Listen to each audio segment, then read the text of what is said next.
Ao ler o romance Cera de Vento, pode-se perceber uma relação entre o discurso ficcional e o discurso histórico. O professor Beraldo Matter afirma em seu artigo Entre a História e a Ficção a escrita de um novo olhar em Cera de Vento, que a relação entre os discursos se dá em três níveis distintos. O primeiro se pauta na referência e na experiência do tempo histórico vivido por quanto Portugal a obra foi criada. O segundo corresponde à maneira que o texto ficcional apresenta como uma outra forma de fazer história, dando voz aos fracos. E, por último, a denúncia do discurso jornalístico. O movimento neorrealista surgiu na literatura portuguesa para se contrapor ao movimento do presentismo. Seu discurso volta-se mais para os efeitos da realidade, deixando para o segundo plano os aspectos estéticos da obra literária. Segundo Teixeira, o neorrealismo estaria associado à crise econômica de 1929 e ao movimento de resistência democrática à ditadura saladarista em Portugal. Cera de Vento é uma obra famosa por apreender aspectos da vida do homem do campo, no plano ficcional. O modo de apresentação das personagens é dada por si próprio, ou seja, pelo método implícito ou dramático. O movimento neorrealista não se preocupa em descrever o retrato físico e psicológico das personagens, e sim em apresentar a função do comportamento, como se fosse uma realização cinematográfica. O foco da temática é voltado para o contexto socioeconômico, apreendendo para os aspectos da vida humana dos menos favorecidos. A temática da miséria do povo e da exploração do trabalhador rural foi quase uma obsessão dentro do neorrealismo dos anos 40 e 50, inserido na narrativa o movimento semelhante da história portuguesa que foi a ditadura saladarista. O romance Cera de Vento é inspirado em um acontecimento que ocorreu na aldeia de Trindade, Beja.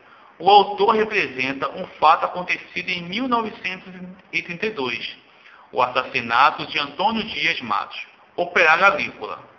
A obra foi publicada em 1958 e iria se chamar Tempo de Lobos. Ela constitui um episódio de tempo, de representação, de fome, de humilhação e privação de direitos nos campos do sul de Portugal. Cera de Vento narra a história de uma pobre família camponesa. Antônio de Valmurado, o Palma, Júlia, a esposa, Amanda Carrusca, a sogra, Mariana e Bento, os filhos. Palma é acusado de roubo, vindo a ser preso e marginalizado por conta de tal ação. Isso faz com que as condições financeiras da família não sejam boas e o faz com que ande para o contrabando. Palma se sente útil quando consegue levar qualquer grão de comida para casa. Ele desperta raiva em Elias Sobral, proprietário de terras e ex-patrão do Palma, que tem o desejo de vê-lo preso e condenado. Júlia comete suicídio e seu marido vinga-se à morte de sua esposa atirando em Elias Sobral. Esse fato faz com que Palma seja perseguido pela guarda, e ele resiste, lutando com a ajuda de sua sogra, Amanda Carrusca. Depois, luta sozinho. Manuel da Fonseca enaltece os personagens, sobretudo os marginalizados, os ceareiros. Matter afirma o seguinte, em seu artigo já citado acima. Assim, o texto segue a proposta neorrealista de criação de uma obra literária a serviço dos homens, que denuncia a opressão e a tirania, ao mesmo tempo em que propõe as bases para uma transformação efetiva. O narrador da obra não usa comentários os fatos narrados, ou seja, é um narrador que não participa da história. Sendo assim, é considerado um narrador heterodiegético, onisciente. O tempo representado na obra refere-se ao momento histórico de Portugal, momento este de conflito e torturas, pois Portugal estava em plena ditadura saladarista. O tempo predominante na obra é o tempo psicológico.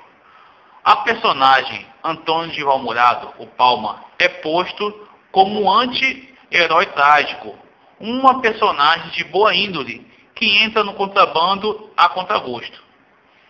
Tanto o Vento quanto a Amanda Carrusca são personagens que estão para desarrumar e colocar em evidência as questões de que o mundo está sempre avançando. Na realidade, não deixa de ser uma luta contra certa forma de solidão.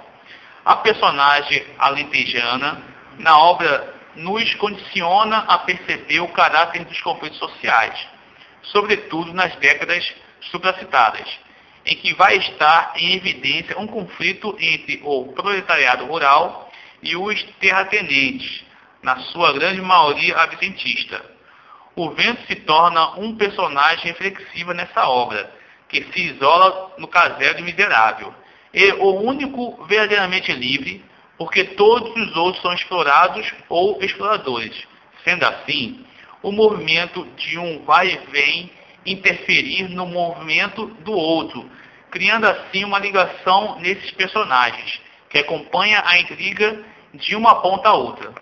Rumorosas, as sacudidelas bruscas e a ventania corre livremente. Em tropel desabalado, a arremete contra a empena. Trespassa a telha vã. Gemendo, arrasta-se pelo interior escuro do casebre. E demora, insiste, num ganido assobiado.